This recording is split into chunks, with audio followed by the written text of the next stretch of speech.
예, 여러분 안녕하세요. 서울 아산병원 비뇨기과의 송상훈입니다. 다시 만나 뵈서 반갑고요. 오늘 저는 요관 협착과 요관 폐색에 대해서 이런 요관 협착 질환을 어떻게 진단하고 어떻게 치료하는지에 대해서 그 해결 방법을 좀 설명드리려고 나왔습니다.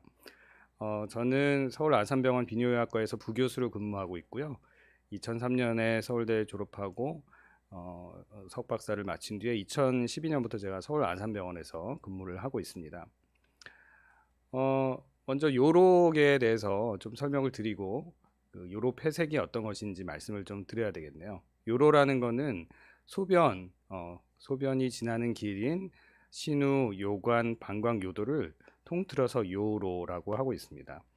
우리 신장이라는 기관이 우리 몸에 피를 걸러서 노폐물인 소변을 만들고 그것을 몸 밖으로 배출하게 되는데, 그 만들어진 신장에서 만들어진 소변이 지나가는 길이 모두 요로다 이렇게 아시면 되겠어요. 근데 그 요로가 어떤 이유에서든 막혀가지고 소변이 잘 빠지지 않는 상황, 그런 거를 요로 폐색이라고 할 수 있겠는데요.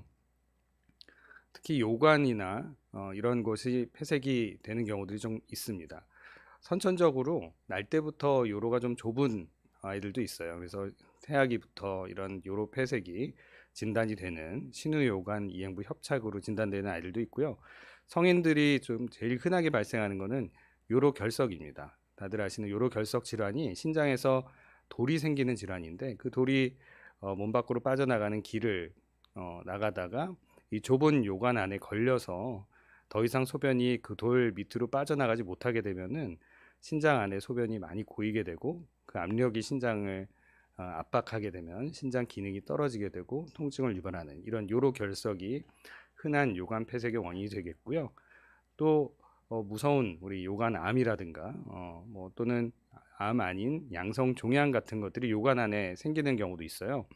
그래서 이런 혹덩어리가 악성이든 양성이든 간에 내려가는 길을 막게 되면 그로 인해서 요 배출이 어렵게 되고, 그것으로 인해서 신장이 압박을 받아서 폐색성 요병증이 생기는 요관 종양과 암도 하나의 원인이 될 수 있습니다.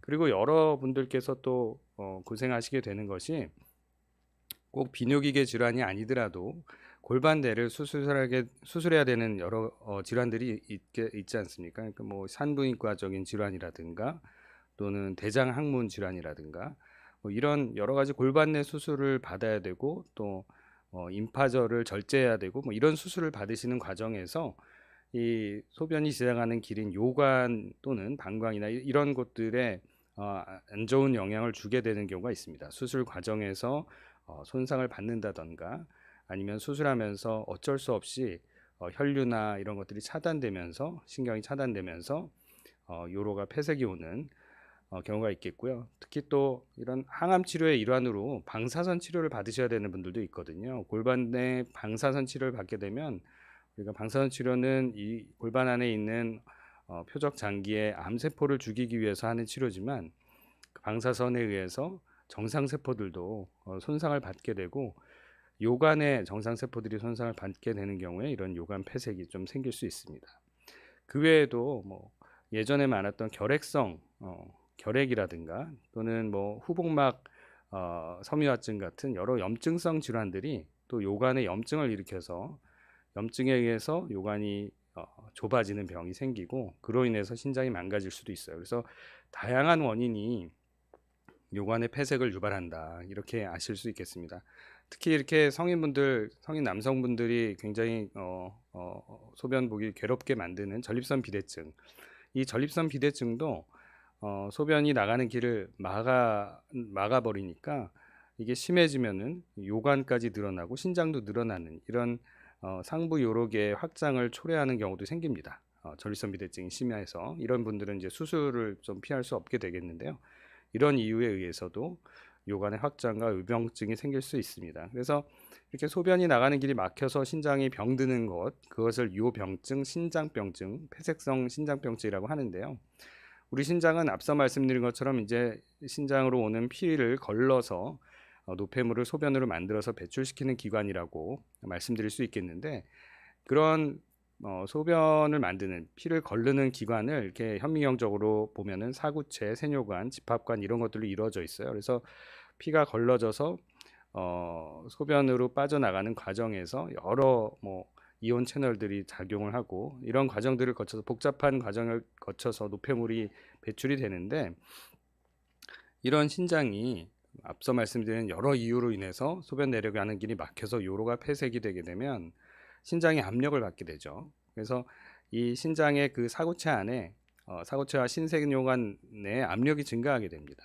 그럼 압력이 증가하게 되면 신세뇨관 자체가 손상을 받게 되고 소변이 역류를 하게 되고 또 압력이 높으니까 혈류량도 떨어져서 허혈성 손상이 동반되게 되고 또 이런 이런 손상이 있으면 염증 반응이 우리 몸은 나타나지 않아요. 그래서 신장 내에 염증 반응이 활성화되게 되면 결국 우리가 피부에 상처가 나면 거기에 반응이 생기고 섬유화가 일어나죠. 그런 것처럼 우리 몸속 장기도 그런 염증 반응이 있고 나면은 섬유화가 되거든요. 딱딱해지는 거죠. 상처가 생기는 거죠. 그렇게 돼서 신기능이 떨어지게 됩니다. 이런 과정은 수시간부터 수개월에 걸쳐서 나타나는데 처음에는 이제 혈류가 좀 떨어지고 이런 것으로 생각했다가 시작했다가 며칠 지나게 되면 이제 염증 반응이 막 생기고요. 몇 주 지나면서 이제 염증 반응의 결과물로 섬유화를 일으키는 세포들이 막 들어오게 되고 수개월간 이런 게 오래 지속되면 결국 신장이 망가지게 되는 거죠. 그래서 말기 신부전까지 갈 수 있게 되겠습니다. 양측 신장이 다 망가진다면요. 그래서 이런 폐색성 요병증은 이렇게 요류의 기능적인 구조적인 폐색에 의해서 신기능이 저하되는 거라고 다시 말씀을 드릴 수 있겠고요. 여러 원인들이 있겠는데 대개는 이제 그런 양성병변, 결석이나 감염증 또는 자궁 내막증 이런 것들에 의한 경우가 3분의 1 가량 된다 그러고 또 의인성으로 의사들이 수술을 하거나 어떤 치료를 위해서 환자에게 치료하는 과정 중에서 이런 요관의 시술이라든가 부인과 수술이라든가 방사선 치료 등을 통해서 얻게 되는 경우도 또 한 3분의 1 정도 되는 걸로 알려져 있습니다. 원인을 알 수 없는 경우도 있고요. 원인도 모르고 증상도 없었는데 뒤늦게 발견되는 경우도 있습니다. 물론 가장 우리가 두렵게 생각하는 것 중에 하나인 암도 요관암이나 이런 암에 의해서도 10% 정도는 생긴다고 알려져 있습니다. 그래서 이런 것들이 이제 오래되면은 여러 부종이라든가 이런 신기능이 떨어지는 증상들이 나타나게 되고 결국 말기 신부전이 되면 아시다시피 투석을 해야 된다거나 투석이 복막 투석이나 혈액 투석 이런 거 굉장히 힘들죠. 그러다가 결국 신장 이식을 받아야 되는 그런 말기 신부전이 될 수 있다는 게 가장 무서운 거 아니겠습니까? 그래서 이런 손상이 일어나기 전에 폐색을 빨리 진단하고 적절한 치료를 시행하는 게 굉장히 중요하겠죠. 근데 안타깝게도 이런 신장 및 비뇨기계 질환이 매년 늘고 있다고 그래요.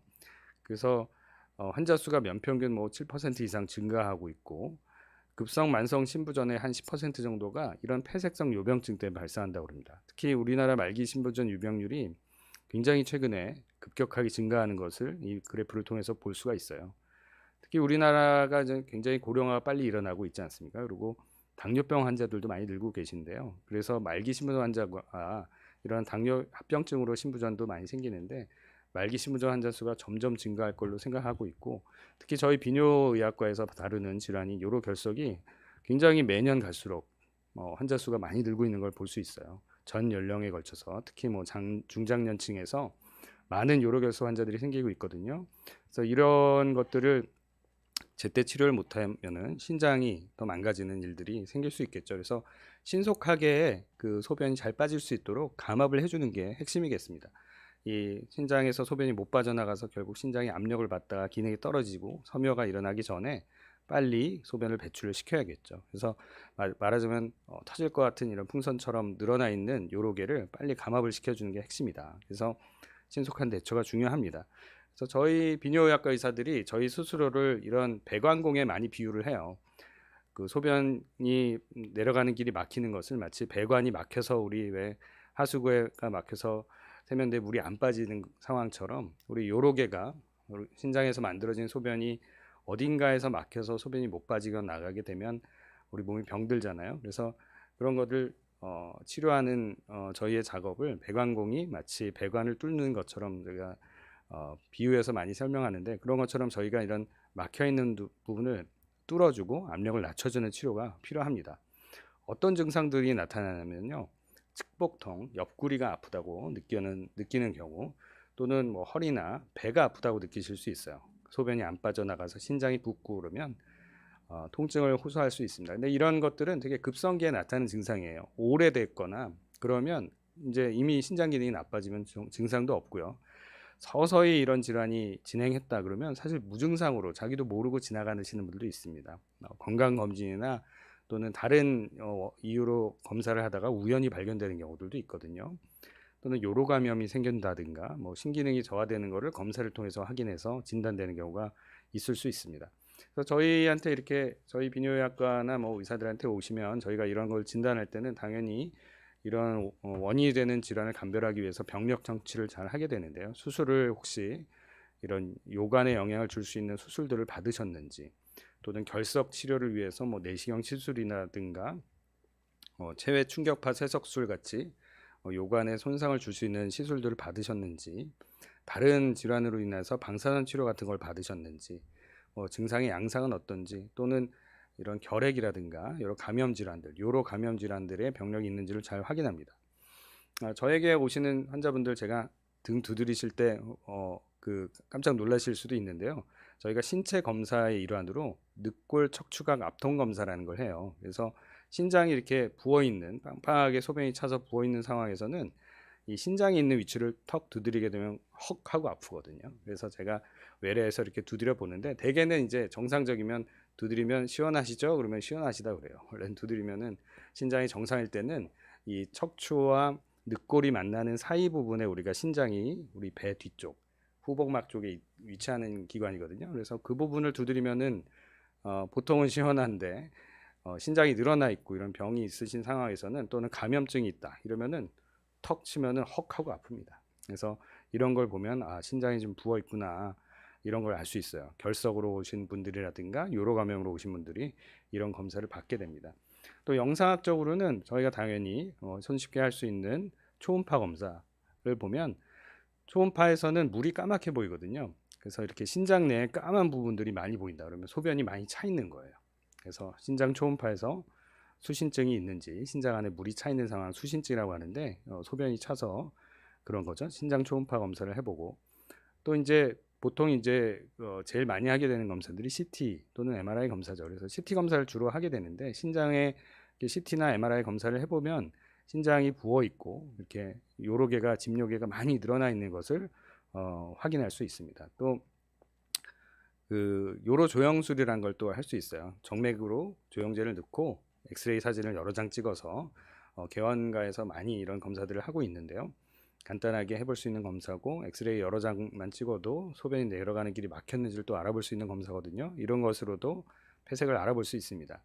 또 저희 비뇨의학과에서 특수하게 하는 검사 중에 하나가 역행성 신우조영술이라는 거예요. 이거는 내시경을 요도를 통해서 방광에 집어넣고 할 수 있는 검사라서 일반 과에서는 진행을 못하고 저희 비뇨의학과에서 하게 되는데, 이렇게 내시경이, 지금 이 사진을 보시면 내시경이 들어가 있고, 그 내시경을 통해서 소변이 방광으로 들어오는 길인 요관구에다가 카테터를 넣고 거기다 조영제를 거꾸로 쏩니다. 그래서 역행성으로 찍는 검사다 하는 거죠. 신장은 원래 신장에서부터, 소변은 원래 신장에서부터 이렇게 내려오는 거지만 검사를 거꾸로 한다 그래서 역행성 조영술이 되겠어요. 그래서 이런 조영제를 쐈을 때 여기 보시면 요추 4번 정도 위치에 이렇게 소변 나오는 길인 요관이 굉장히 얇아져 있죠. 사과 베어 부른 것처럼. 이게 바깥에서 요관을 뭔가 누르는 질환이 있다. 되게 이제 요관 주위에 뭐 암이 전이됐다든가 뭐 이럴 때 이렇게 좁아질 수가 있어요. 또는 뭐 그 요관 내 시술 같은 걸 하고 나서 협착이 오는 경우도 있고요. 그래서 요게 암이 있는지 없는지를 또 세포 검사도 해볼 수 있고요. 또 감염증이 있는지 배양 검사 같은 거를 같이 해볼 수 있는 굉장히 여러 가지 정보를 줄 수 있는 검사예요. 또 검사를 통해서 원인을 또 감별할 수도 있고, 또 검사와 함께 이 폐색을 해결하기 위해서 요관 스텐트 같은 걸 넣는다든가, 또는 추가적으로 그 안을 눈으로 보기 위해서 내시경 시술을 한다든가 할 수 있습니다. 또 하나 검사가 저희가 핵의학과에 의뢰해서 하는 핵의학적 검사가 있어요.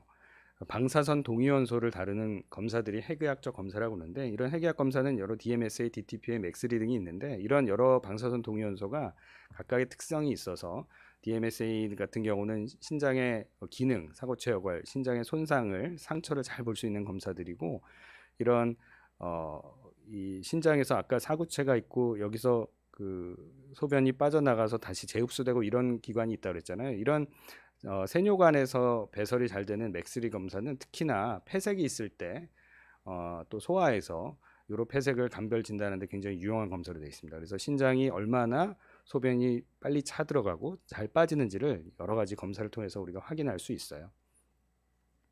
그래서 치료는 어떻게 할 것인가? 이제 오늘 치료에 대해서 주된 주제가 이제 치료가 되겠죠. 그래서 치료에 대해서 좀 말씀을 드리겠습니다. 가장 간단하게 할 수 있는 치료가 아까 그 역행성 신호조영술을 하면서 그 검사와 함께 우리가 몸 안에 이런 스텐트, 말하면 튜브를 신장에서 방광으로 이어지는 튜브를 요관에다가 넣어놓는 거예요. 이거는 역행성으로 저희가 방광 내시경을 통해서도 넣을 수도 있고, 물론 신장에다가 구멍을 뚫고 넣을 수도 있는데, 보통 요도를 통해서 들어가는 이런 그래도 그나마 비침습적인 시술로 우리 할 수 있죠. 그래서 이 스텐트는 요관 스텐트라고 보통 부르는데, 이게 양쪽 끄트머리가 J 모양으로 생겼다고 해서 또는 돼지꼬리 모양으로 생겼다고 해서 피그테일 스텐트라고도 하고, 더블 피그테일 또는 더블 J 스텐트라고 합니다. J자 모양으로 휘었다고 그래서요. 주로 이제 요즘은 실리콘 재질로 많이 돼 있고요. 근데 이게 아무리 실리콘 재질로 몸에 최소한의 해를 주고 통증을 좀 경감시키기 위해서 만든 재질이라고는 해도 이물질이다 보니까 이런 걸 이제 오래 몸속에 두게 되면 여기에 돌도 끼고요. 또 감염증도 생길 수 있죠. 균이 달라붙어 가지고 감염증도 생길 수 있고, 또 방광을 자극해서 소변도 자주 마렵고 피도 나오고 여러 가지 좀 불편함이 있을 수 있어요.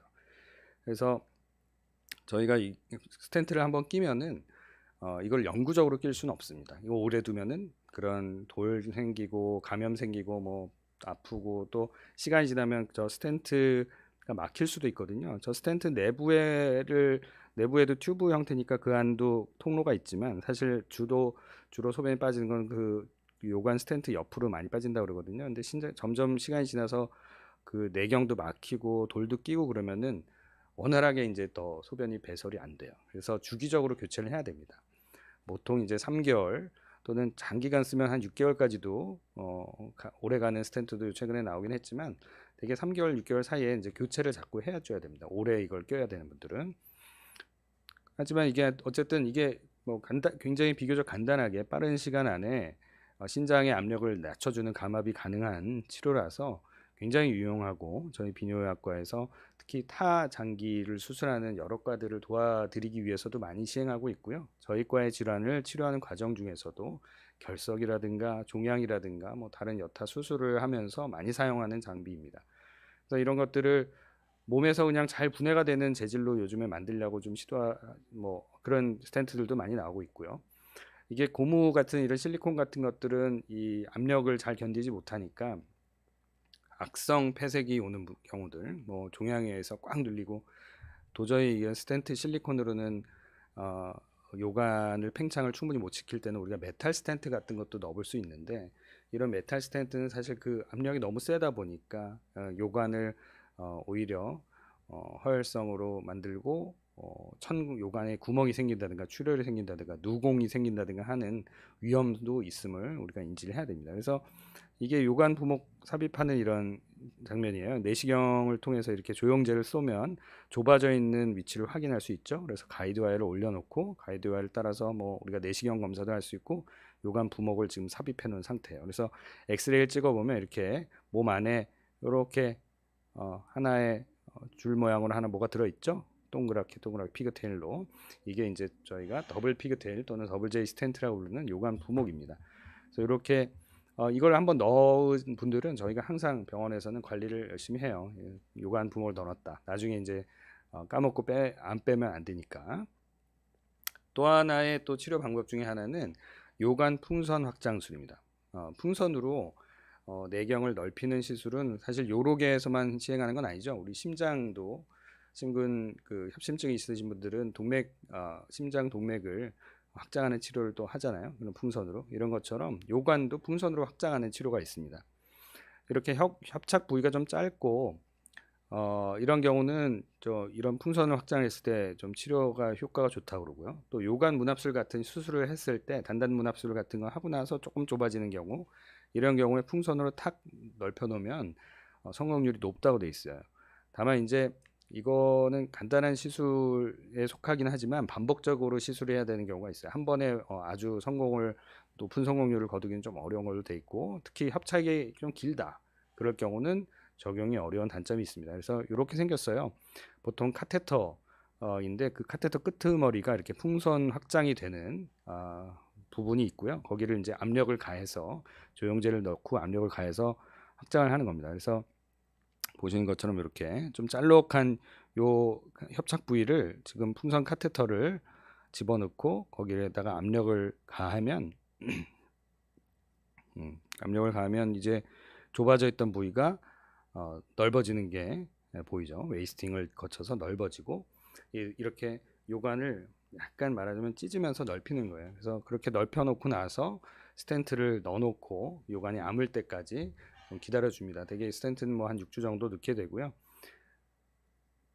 또 두 번째 또 다른 방법은 요관 내 절개술이라고 해서, 방금은 이제 전에는 풍선으로 확장하는 걸 말씀드렸죠. 이렇게 어떤 내경을 확장하는 치료는 좀 단점이 좀 있는 게, 여러 군데로 이게 조직이 여러 군데로 찢어지고 하다 보니까 또 섬유화가 또 진행하는 경우가 있을 수 있는 걸로 되어 있습니다. 그래서 그거에 비해서 요관 내 절개술이라는 거는 우리가 딱 한 부위 또는 뭐 6시나 12시 부위만 칼이나 뭐 레이저나 이런 걸 이용해서 내가 원하는 부위만 절개를 가는 거예요. 그래서 여러 군데가 마구 찢어지면은 더 협착이 생기기 쉬울 텐데, 원하는 부위만 딱 절개를 해서 협착의 재발을 최소화하는 방법이라고 생각하시면 되겠습니다. 그래서 내시경을 통해서 해야 되는 거고요. 요관내를 우리가 관찰하면서 레이저나 전기 소작기나 콜드 나이프, 칼 같은 걸로 절개하는 방법이다. 근데 이 절개도 마찬가지로 너무 길면은 이제 하기가 어렵습니다. 1cm 미만의 짧은 협착에서 시행을 해야 되고요. 성공률은 굉장히 좀 보고 볼 때는 성공률의 범위가 좀 넓어요. 한 50%에서 높게는 90%인데 제가 생각할 때는 조금 낮은 쪽이 맞은 것 같아요. 이런 내시경 시술이 뭐 간단하게 되고 편한 거는 있는데, 말씀드린 것처럼 재협착이 오는 경우가 있을 수 있어서 하지만 이제 저희가 생각할 때 수술을 하고 나서 한 번 더 시행해 볼 필요가 있는 환자들이라든가, 수술적인 치료가 하기 어려운 환자들이라든가, 수술을 원치 않는 환자들에서는 충분히 시도해 볼 수 있는 그런 치료들입니다. 또 하나의 방법은 경피적 신루 설치 수술이라고, PCN이라고 저희가 보통 얘기하는데요. 신장이 우리 몸의 등 쪽에 위치한다고 그랬잖아요. 그 등 쪽에 위치하는 신장에다가 직접 바늘을 찌르는 거예요. 그래서 소변이 빠져나올 수 있게 바늘을 찔러서 소변을 옆구리를 통해서 배출시키는 거죠. 그래서 작은 절개만 통해서 하기 때문에 무슨 전신 마취 같은 게 필요 없습니다. 국소 마취 같은 걸로 할 수 있고요. 이렇게 관을 넣어놓고 위쪽에서 스텐트 같은 거를 선행성으로 넣을 수도 있어요. 그래서 초음파로 신장이 늘어난 부분을 확인하고, 초음파 가이드 하에 영상학과 선생님들이 이렇게 주로 하시게 되는데, 바늘을 찔러 가지고 길을 확장해서 튜브를 넣는 방식입니다. 근데 이게 이제 신장이 우리 몸 등 쪽에 깊이 있으니까 시술이 좀 어려운 경우도 있고, 또 수신증이 심한 경우는 찌르면 바로 이제 소변이 잘 빠져나온 걸 확인할 수 있지만, 수신증 정도가 심하지 않다든가 뭐 이럴 때는 그 안으로 이런 PCN 튜브를, 신루 설치를 충분하게 효과적으로 시행하기 어려운 경우도 있습니다. 그래서 실패하는 경우도 물론 있어요. 더군다나 이제 제일 불편한 거는 이 소변 주머니를 차고 다녀야 된다는 거. 또 관이 옆구리에 꽂혀 있으니까 굉장히 좀 불편하고, 여기 꽂힌 부위가 감염이 된다든가 뭐 소독도 계속 해야 되고 상당히 불편하죠. 경우에 따라서는 여러 가지 치료를 해도 잘 해결이 안 되는 분들은 이런 경피적 신루를 양측으로 다 가지고 계셔야 되는 분들도 있거든요. 그런 분들은 사실 많이 힘들어 하시고 누워서 자기도 힘들고 하니까 오래 가지고 있기는 좀 힘든 치료라고 할 수 있겠습니다. 그 다음에 우리가 수술적으로 치료할 수 있는 방법들이 있습니다. 수술적으로는 저희가 이제 간단하게 생각할 수 있는 건 이 문제가 되는 부분을 잘라내고 서로 잘 이어주면 되겠죠. 건강한 부분끼리. 그걸 요관 문합술이라고 하는데요. 너무 긴 부분은 잘라내면 이게 당겨지니까 서로 이어지질 않겠죠. 근데 2cm 이하의 짧은 협착이 있을 때는 특히 이제 수술을 하다가 뱃속에 수술을 하다가 요관이 다쳤다. 근데 이거는 조금만 다쳐서 잘라내고 이어줄 수 있겠다 판단할 때는 수술 중에 발견된 손상 같은 거는 이런 요관 문합술을 할 수 있습니다. 그래서 문제가 되는 부위를 잘라내고 위아래 요관을 이렇게 넓힌 다음에 넓게 연결을 해주는 거죠. 그렇게 되면은 요 시술을 하면서 이 안에다 또 요관 부목을 좀 넣어놔서 이런 꼬맨 부위가 잘 아물 때까지 요 누출이 좀 없게 스텐트를 보통 넣어놓게 됩니다. 합병증으로는 뭐 이 꼬맨 부위에서 소변이 샌다든가 다른 부위와 누공이 생긴다든가 다시 좁아지는 거 뭐 이런 게 있을 수 있고 스텐트를 보통 넣어놓으니까 스텐트에 의해서 방광 자극 증상이 있을 수 있어요. 이게 신장과 방광 사이에 스텐트가 들어있다 보니까 방광 측에 들어있는 이 스텐트 팁이 방광을 자극하게 되면 소변이 다 비워졌는데도 마려운 느낌이 들고 소변 끝 무렵에 방광이 짜다 보면 그 스텐트에 닿으면 찌릿찌릿 아프고 또 피도 나왔다 말았다 할 수 있고요. 감염증도 생길 수 있고 그런 스텐트에 관련된 합병증이 생길 수 있습니다. 또 다른 수술 방법은 요관을 방광에다가 아예 새로 심어주는 요관 방광 재문합술 또는 요관 이식술이라고 하는 수술 방법이에요. 그래서 특히 이제 하부 요관이 이제 그 신장 가까운 데를 저 위쪽을 상부 요관, 또 이 골반 뼈에 겹쳐지는 부분을 중부 요관, 그 아래 방광까지 이어지는 부분을 하부 요관으로 크게 세 군데로 우리가 구별하거든요. 근데 이런 중부나 하부 요관 손상이 있을 때 그 높이가 아주 높지 않다 그러면은 그 요관을 방광에다가 다시 이어 붙이는 수술을 할 수 있어요. 요관 손상 부위를 잘라내고. 그래서 높은 성공률이 있습니다. 이런 수술적으로 치료를 하게 되면 성공률 자체가 굉장히 높은 걸로 돼 있어요. 특히 이제 이렇게 간단하게 그냥 방광과 요관을 이어주는 수술만 하는 게 아니라 또 협착 부위가 길거나 좀 높을 때는 다양한 소아스위치나 보아리 플랩이라는 수술 방법을 변경할 수 있는데요. 이 요근이라는 걸 우리가 소아스 머슬이라고 하거든요. 요근에다가 방광을 이렇게 끌어다 붙여요. 끌어다 붙이면은 그 요관이 짧은 경우에도 방광은 길게 끌어올려오니까 짧아진 요관을 방광에다 이어주기가 쉽겠죠. 그래서 이렇게 요관에다가 이거를 끌어 붙이는 수술 방법을 소아스 히치라고 하고요. 특히 요관구에서 한 5cm 정도 길이까지도 손상이 있을 때 이런 수술이 가능합니다. 그래서 대신에 이제 방광을 이렇게 끌어올려야 되니까 방광의 기능 이상이 좀 배뇨장애가 생긴다든가 또는 그 요근이라는 게 우리 다리 움직일 때 좀 쓰이거든요. 그래서 걷구할 때 조금 불편감을 느낄 수가 있고요. 요근 위로 지나가는 신경 같은 거를 잘못해서 손상을 주게 되면 다리 내측에 뭐 감각 저하라든가 이런 게 일어날 수 있어서 주의를 해야 되는 방식입니다.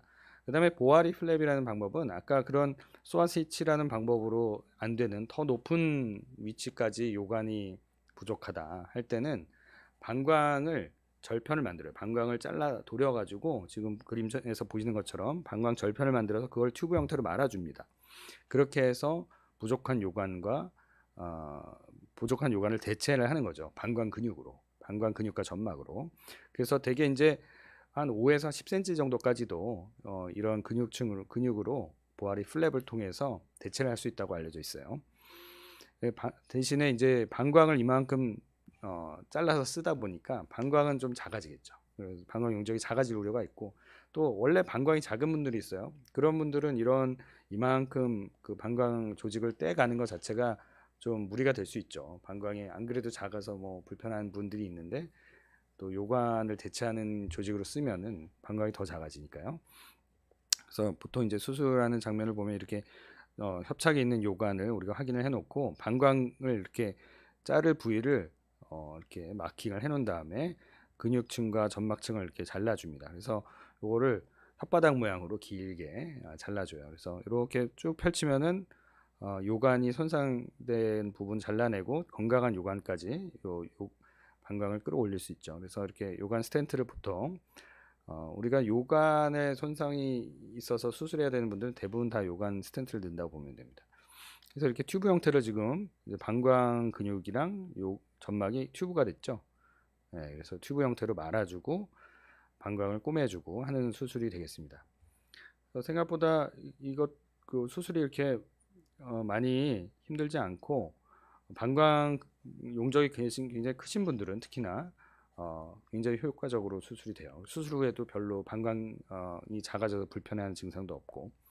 또 하나의 수술 방법은 우리가 신장이 두 개잖아요. 그래서 이쪽 이완된 신장의 요관을 반대편 요관으로 갖다 붙일 수가 있어요. 트랜스 유레테로스톰이라고 그러는데 요관을 반대쪽 요관으로 붙여준다. 그래서 이렇게 Y자 형태로 만들어주는 거예요. 이쪽의 요관이 도저히 이제 뭐 방광을 대체할 수 없다. 방광이 너무 작다든가 방광을 끌어올리기 어렵다.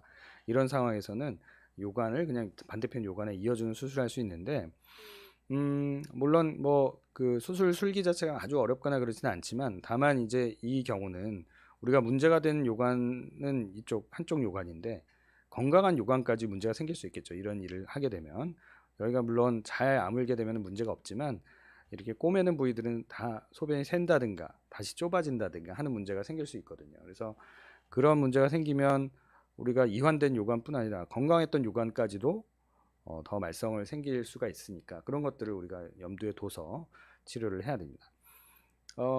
다음은 최근에 또 이제 많이 시행하고 있는 수술 방법인데요. 구강 점막 이식편을 이용하는 요관 성형술이에요. 구강 점막, 그러니까 입안에 점막을 띄어서 뱃속에 집어넣습니다. 그래서 그 구강 점막을 이용한 이런 요로계 성형술, 요로 재건술이 과거부터 오랫동안 해왔었거든요. 특히 소아에서는 요도 쪽을 재건하는데 입안 점막이 굉장히 우리 요로 점막이랑 비슷하게 비슷한 형태를 많이 띠고 있기 때문에 이렇게 했어요. 그래서 입안에 이렇게 들어가 보면 우리 구강 점막 외에 뭐 밥 먹다 씹으면 되게 아프지만 그 부분은 재생도 굉장히 잘 되고 금방 아물거든요. 통증도 그렇게 심하지 않고 그래서 이렇게 지금 필요한 부분을 입안에서 떼어냅니다. 볼 안쪽도 사용할 수 있고 입술 안쪽도 사용할 수 있고 뭐 경우에 따라서는 혀 아래쪽도 쓸 수 있는데 보통 그 볼 안쪽을 많이 쓰게 되고요. 그래서 요거를 쓰게 되면은 이렇게 좁아져 있는 요관을 이렇게 절개를 하고 나면 이만큼이 조직이 부족하잖아요. 그 부족한 조직을 점막을 떼어서 붙여서 성형을 해주는 겁니다. 되게 성공률이 좀 높게 보고돼 있어요. 뭐 최근에 보고들은 뭐 100% 가깝게 높은 성공률을 보고하고 있고 저 개인적으로도 굉장히 성공률이 좋은 것 같아요.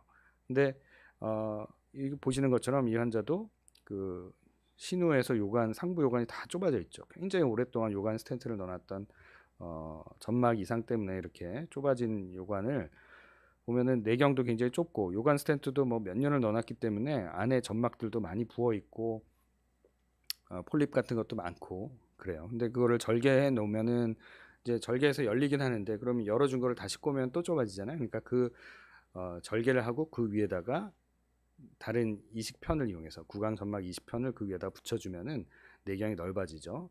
그래서 이렇게 그 안에 생겨 있는 이런 폴립 같은 것들도 다 제거를 할 수 있고요. 깨끗하게 만든 다음에 이게 지금 잘라낸 구강 점막입니다. 구강 점막을 양측에서 잘라서 이어 붙였어요. 그러면 거의 뭐 7, 8cm 이상도 성형할 수 있습니다. 그래서 구강 점막이 물론 입안을 깨끗하게 소독을 하고 그다음에 이 절편도 소독을 다 한 다음에 뱃속에 넣습니다. 그래서 이렇게 다 꼬매고 나면 굉장히 넓어졌죠. 스텐트 위로 이렇게 꼬매주고 나면 그리고 이 절편은 원래 혈관이 없은 혈관을 다 잘라내고 지금 들어갔잖아요. 그러니까 얘가 잘 살려면 혈류가 잘 들어가야 돼서 주변 조직을 이용해서 이걸 잘 덮어줘야 돼요. 그래서 지금은 주변 지방 조직으로 잘 덮어준 상태예요. 그래서 수술이 아주 잘 돼서 요관 스텐트 빼고 잘 지낼 수 있게 된 환자였고요. 그 다음에 또 하나 수술할 방법이 회장을 이용하는 회장 요관 성형술인데 회장이라는 게 우리 장이에요. 장에 그 대장으로 이어지는 마지막 그 소장 부분 그 부분을 회장이라고 그러는데 그 회장을 이용해서 요관을 대체할 수 있습니다. 회장을 우리 비뇨기과 의사들이 굉장히 여러 수술에 많이 사용을 해요.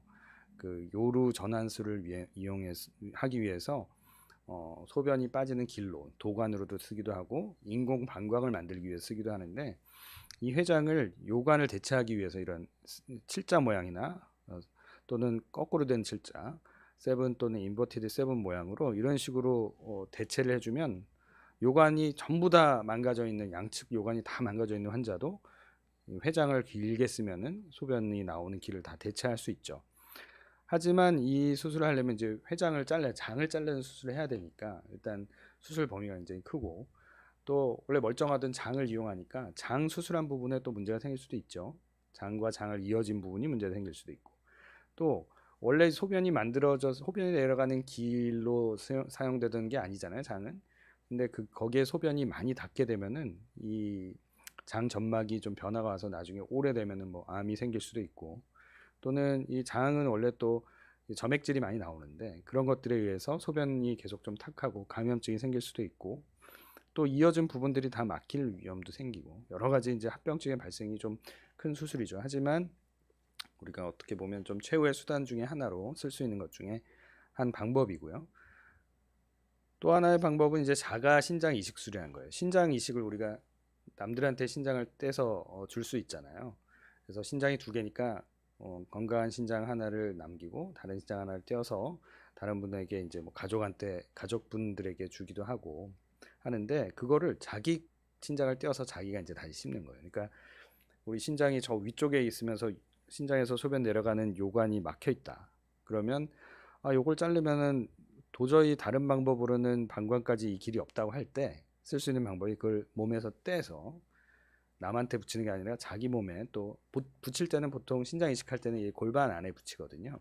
골반 안에 넣는데, 그렇게 되면은 이제 방광이랑 거리가 짧아지니까 요관이 짧은 경우도 연결을 하기 쉽겠죠. 그래서 이렇게 자가 신장 이식술을 할 수 있는데, 신장 이식의 이 수술 술기도 뭐 쉽지 않고, 신장 이식을 잘 하시는 선생님이 계셔야 되겠고요. 그러다 보니까 신장 손상의 위험이 있을 수 있죠. 이 정맥 동맥을 다 잘라가지고 새로 붙여야 되는데 자기 정맥 동맥 이 손상을 받을 수도 있고, 그런 과정에서 신장이 손상될 수 있고, 혈관이 또 좁아질 수도 있고, 뭐 대량 출혈이 있을 수 있고, 이런 합병증의 위험이 좀 있을 수 있습니다. 그 다음에 이제 우리가 뭐 미래에 좀 가능성 있는 치료 중에 하나로 보는 게 재생의학적 치료예요. 그러니까 바이오 엔지니어링 기술을 통해서 우리 몸의 세포들을 뭐 체외에서 배양을 해서 어떤 특정한 모양으로 우리 신체 기관들을 굉장히 비슷한 수준으로 만드는 이런 티슈 엔지니어링 기술들이 지금 꾸준히 개발이 되고 있는데요. 그걸 통해서 방광과 비슷한 역할을 하는 조직을 만든다든가, 요관과 비슷한 튜브 형태의 조직을 만든다든가 하는 것들이 실험적으로 많이 개발들이 되고 있습니다. 이런 연구들이 이루어진 지가 꽤 오래됐는데 아직까지는 사실 이게 실용화 단계까지는 많이 와 있지 못해요. 그래서 연구 단계에서 아직 좀 머물러 있고, 그래서 이런 것들이 만약 계속 발전하게 되면 나중에는 뭐 다른 이물질을 쓰지 않고 자기 몸의 조직을 배양을 해서 그걸 튜브 형태나 방광 형태로 만들어서 갈아 끼워주는 수준의 치료가 언젠가는 또 될 수 있지 않을까 기대를 해봅니다.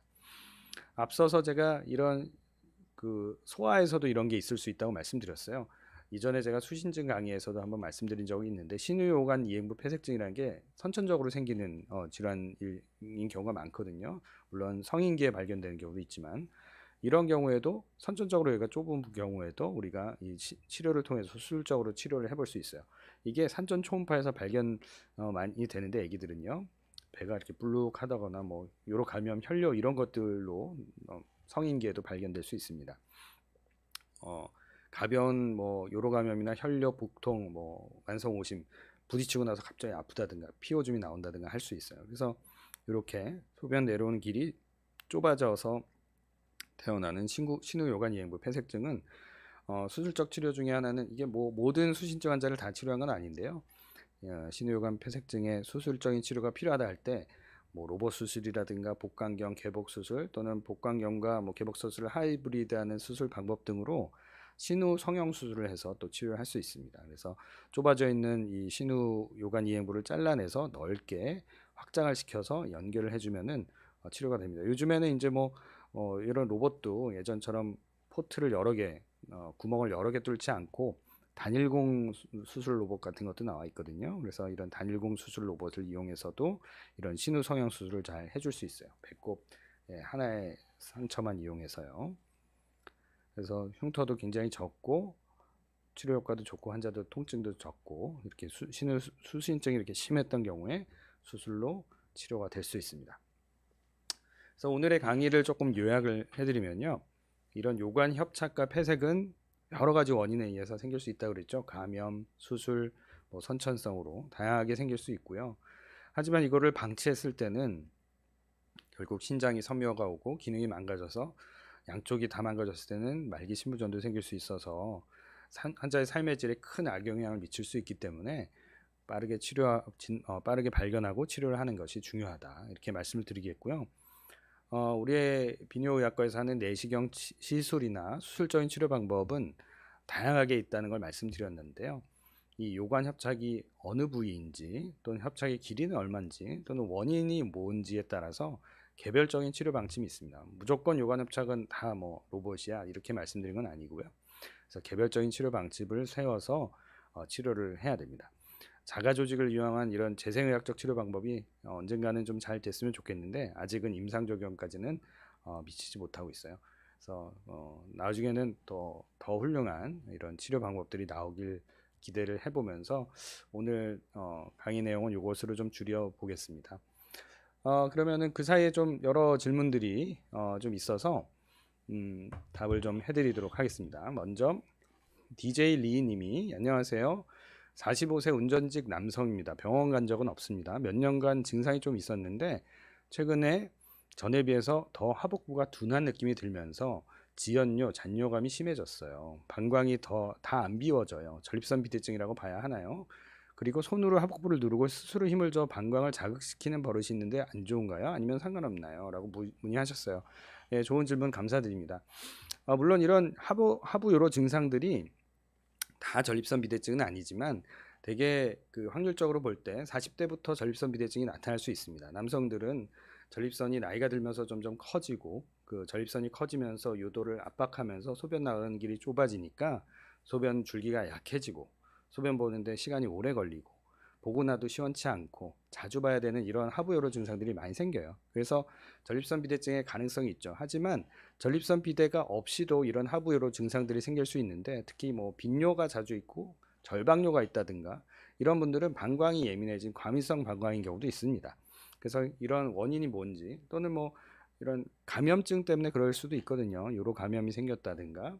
그래서 이런 것들을 확인해 보기 위해서는 전문가를 찾아서 의사를 만나서 검사를 적절하게 받으셔서 혹시라도 큰 병이 가지고 있었던 걸 우리가 모르고 있는 건 아닌지 확인이 좀 필요하시겠습니다. 그리고 손으로 하복부를 누르고 그 방광을 자극시키는 버릇이 있다고 하셨는데 이거는 굉장히 좋지 않은 버릇인 것 같아요. 이게 방광이 많이 망가져서 스스로 방광을 비울 수 없는 분들은 과거에 도뇨라는 도뇨 기구 이런 장비들이 많이 개발되기 전에는 그렇게 손으로 하복부를 눌러서 억지로 소변을 봐야 되는 분들이 있었어요. 근데 그렇게 했을 때 문제는 뭐냐면 그 압력으로 방광이 눌려서 소변을 배출을 할 수 있는데 그 압력이 요도 쪽으로 몸 바깥으로만 전달되는 게 아니고 신장까지도 올라갑니다. 그 신장까지 압박이 돼요. 그래서 그 압력이 신장으로 가면 아까 말씀드린 그런 요관 폐색에 의한 증상들이 생길 수 있겠죠. 신장이 망가지는데 원인이 될 수 있습니다.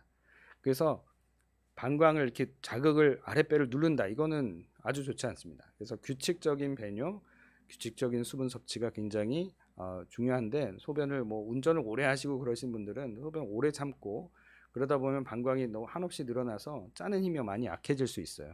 그래서 그런 분들이 막 이렇게 누르고 할 수가 있는데 굉장히 좋지 않아서 규칙적인 그 배뇨가 중요하고 이렇게 눌러야 소변이 나온다 하는 분들은 벌써 방광 기능이 나빠진 걸 수 있기 때문에 전문가와 꼭 만나보시길 권해드릴게요. 두 번째는 윤이님이 시아버님께서 방광암을 4번째 치료하셨어요. 아마도 방광 종양이 있어서 내시경적 방광 종양 절제술을 여러 번 하셨다는 말씀일 것 같습니다.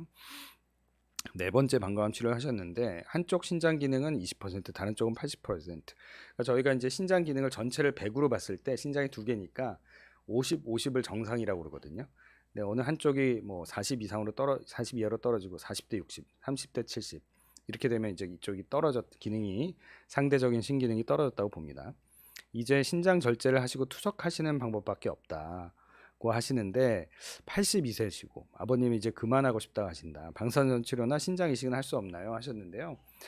네, 이제 방광암이라는 게 굉장히 재발이 높은 암이에요. 특히 이제 방광암은 크게 두 가지로 저희가 나눕니다. 이제 치민성 방광암, 또 비치민성 표재성 방광암으로 나누는데, 치민성 암은 굉장히 이제 치명적일 수 있기 때문에 대개 이제 진단이 됐을 때 방광을 다 드러내는 치료를 해야 될 수가 있어요. 근데 이렇게 시아버님 같은 경우에 방광 수술을 4번 하셨다 이런 얘기는 아마도 표재성 암이어서 내시경적으로 절제만 하면은 더 진행이 안 됐던 경우인 것 같은데요.